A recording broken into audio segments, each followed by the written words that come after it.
Hello. हाँ बच्चों, last class में हमने क्या देखा था? इनकम इफेक्ट, कि जब आय में परिवर्तन होता है और कीमतें स्थिर रहती है तो उपभोक्ता का संतुलन किस प्रकार से परिवर्तित होता है।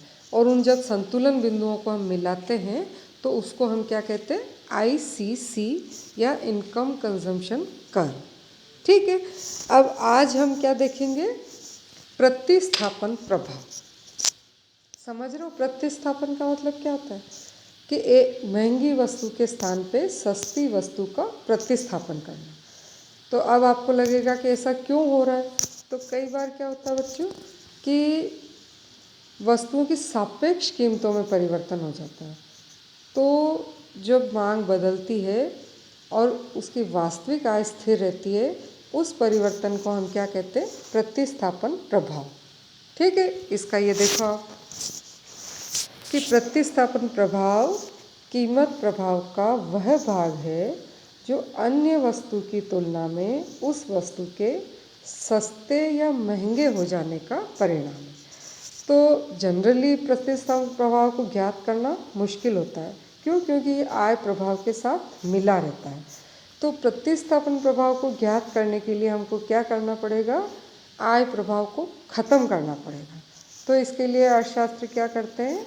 आय में क्षतिपूरक परिवर्तन करते हैं। ठीक है, तो आय प्रभाव को विलुप्त करने के लिए किए गए मौद्रिक आय के परिवर्तन को अर्थशास्त्री क्या कहते हैं? आय में क्षतिपूरक परिवर्तन कहते हैं। ठीक है, अब इस प्रभाव को हम क्या कहते हैं? Substitution effect.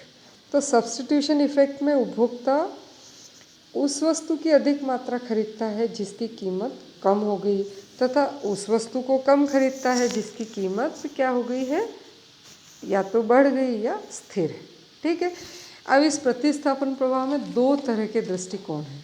ठीक है, एक हिक्स का है और एक स्लट्सकी का है। हम कौन सा वाला लेंगे बच्चों आपके लिए? हिक्स का प्रभाव। ठीक है, हिक्स का जो दृष्टिकोण है उसको देखेंगे।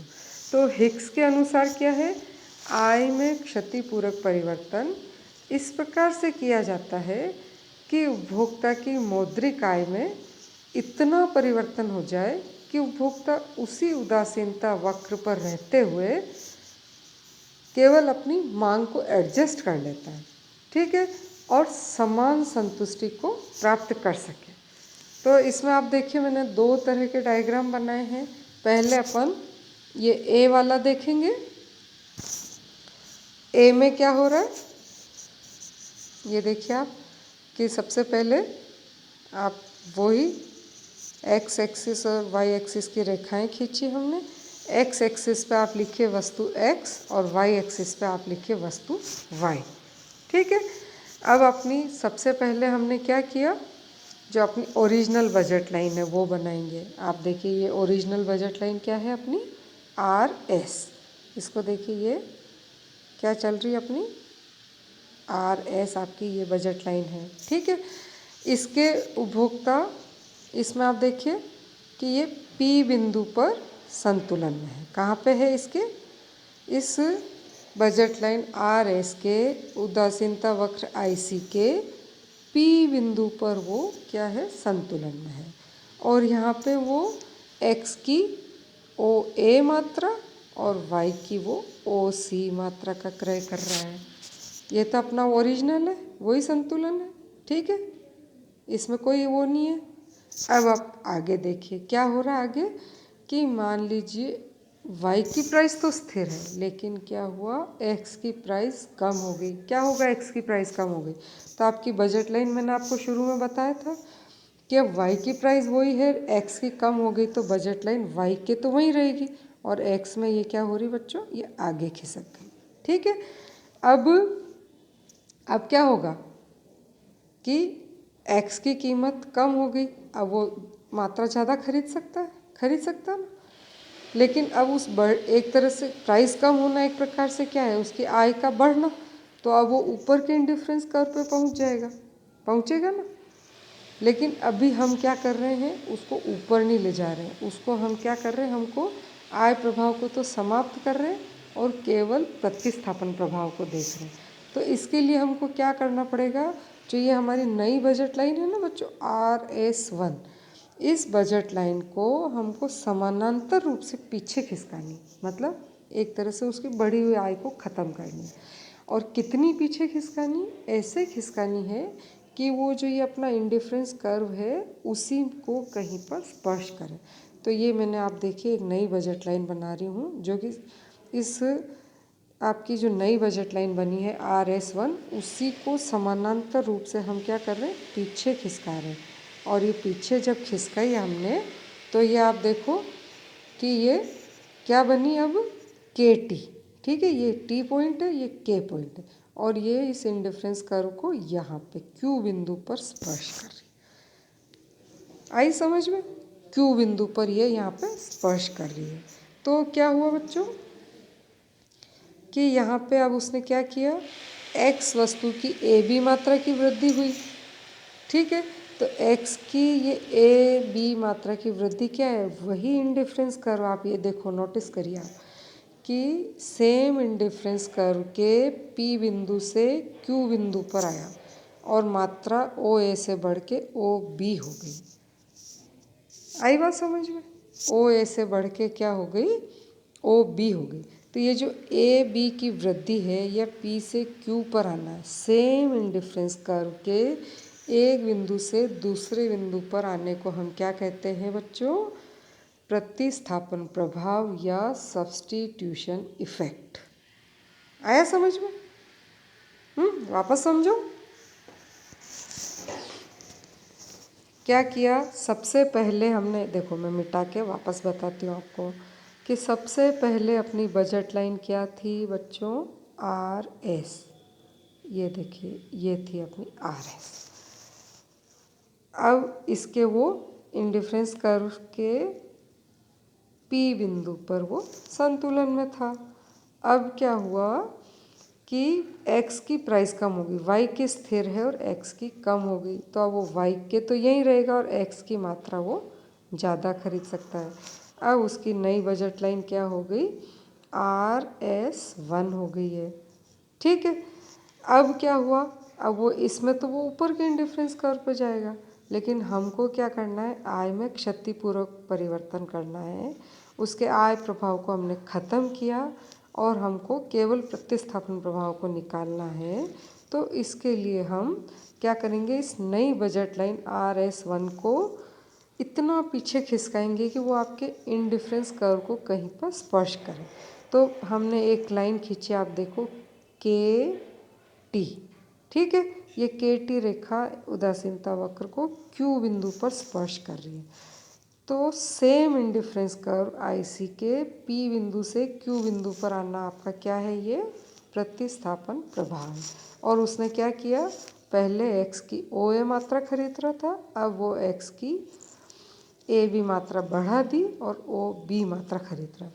तो इस P से Q पर आना या OA से बढ़ाकर OB करना क्या है, ये एक प्रतिस्थापन प्रभाव। तो यहाँ पे उसने क्या किया, उपभोक्ता ने महंगी वस्तु के स्थान पे सस्ती वस्तु का प्रतिस्थापन किया। आया समझ में? क्या किया यहाँ पे, महंगी वस्तु के स्थान पे सस्ती वस्तु का क्या किया, प्रतिस्थापन किया। आया समझ में? अब इसी तरह का डायग्राम मैंने आपको ये दूसरा बना रखा है, आप बना सकते हो ऐसा सेम। सेम का मतलब क्या है, यहाँ पे हम अब क्या कर रहे हैं कि x की प्राइस बढ़ रही है। अब यहाँ पे क्या हो रहा है, पहले हमने x की प्राइस कम करके देखा था, अब हम x की प्राइस को बढ़ा करके देख रहे हैं। ठीक है, बनाएं ये डायग्राम। चलो,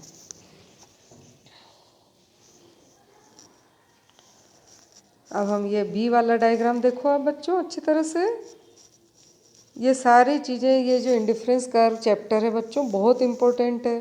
ठीक है, एग्ज़ाम में हर साल इस पर क्वेश्चन आता ही आता है, तो इसलिए इसको अच्छी तरह से समझ लीजिए, आपके परीक्षा के लिए बहुत उपयोगी है ये चैप्टर जो चल रहा है अपना। ठीक है, तो अब अपन ये वाला बना रहे हैं, देखो कि x की प्राइस यहाँ पे क्या हो रही है बच्चों, बढ़ गई। ठीक है, तो ये तो ओरिजिनल अपन ने जो बनाया वही है। नीचे x वस्तु लिखिए और साइड में y एक्सिस पे y वस्तु लिखिए। और अब आप देखिए क्या देख रहे हैं हम कि आपका ओरिजिनल बजट लाइन बना रहे हैं हम। ये क्या है आपकी RS, ठीक है। और इस RS के वो एक इंडिफरेंस कर्व बना हुआ है, आप देखिए। इसको वापस बना रही हूँ मैं। ये आपका बजट लाइन है ओरिजिनल, ठीक है। और इसके वो P बिंदु पर आप देखिए, यहाँ संतुलन में है इस P बिंदु पर, और वो X की कितनी मात्रा खरीद रहा है, AOA मात्रा खरीद रहा है, ठीक है। आप X पे ही ध्यान रखिए, X की कितनी खरीद रहा है, OA मात्रा खरीद रहा है। अब मान लीजिए X महंगी हो गई, Y की प्राइस वही है, X महंगी हो गई, तो अब क्या हो रहा है, आपकी नई बजट लाइन मैंने ये बनाई आपकी RS, ठीक है। ये नई आपकी बजट लाइन है, हाँ, RS1। अब हम क्या कर रहे हैं बच्चों, यहाँ अगर वो आता है तो नीचे के इंडिफरेंस कर्व पे आएगा, लेकिन अब हम क्या कर रहे हैं, उसकी जो आई में कमी हो गई उसको हम थोड़ी आई बढ़ा देते हैं। मतलब इतनी बढ़ानी है कि वो जो आपका इंडिफरेंस कर्व है इसी के किसी बिंदु पर जाए, ठीक है। तो हम क्या कर रहे हैं, एक नई बजट लाइन बनाई हमने, जो इस आपकी इस नई बजट लाइन RS1 के समानांतर रहेगी। तो ये मैंने कौन सी खींची, ये KT लाइन में खींच रही हूँ, ठीक है। कौन सी खींची, KT लाइन, ये वाली, ये KT लाइन खींची, ठीक है। अब इस KT लाइन के आप देखो इंडिफरेंस कर्व जो है वो Q बिंदु पर स्पर्श कर रहा है। कहाँ पे कर रहा है, Q बिंदु पर स्पर्श कर रहा है। अब इस Q बिंदु पे आप देख रहे हो हम कहाँ से कहाँ आ गए, हम P से कहाँ आ गए, Q पे आ गए। तो अब यहाँ पे X की मात्रा जो वो OA खरीद रहा था, अब घटा करके उसने क्या कर दी, OB। तो इस A से B पर आना, ठीक है, A से B पर आना या P से Q पर आना, ये क्या है उसका बच्चों, प्रतिस्थापन प्रभाव। आया समझ में कि क्या किया उसने, महंगी वस्तु के स्थान पे सस्ती वस्तु का प्रतिस्थापन किया। अब X महंगी हो गई तो X की डिमांड उसने क्या कर दी बच्चों, कम कर दी।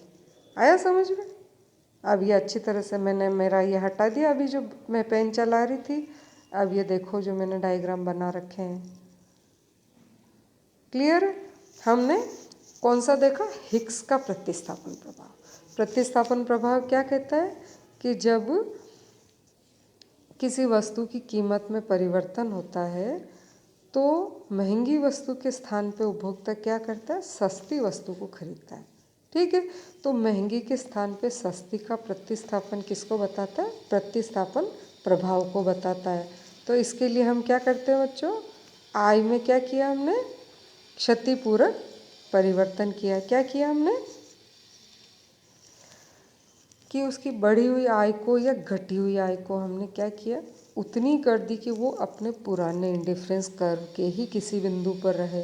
तो ए बिंदु में तो वो क्या आया, P से Q पर आया, मतलब वस्तु सस्ती हुई तो उसकी मांग को बढ़ाई। और B में आप क्या देख रहे हो, P से Q पर आया, मतलब यहाँ पे महंगी हो गई X तो मांग को घटा दी।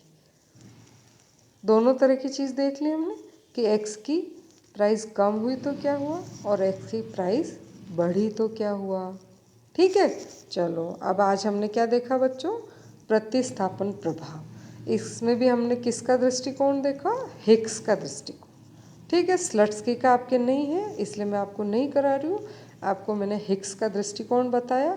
तो ये प्रतिस्थापन प्रभाव है जो कि एक ही इंडिफरेंस कर्व के एक बिंदु से दूसरे बिंदु पर जाता है, ओके।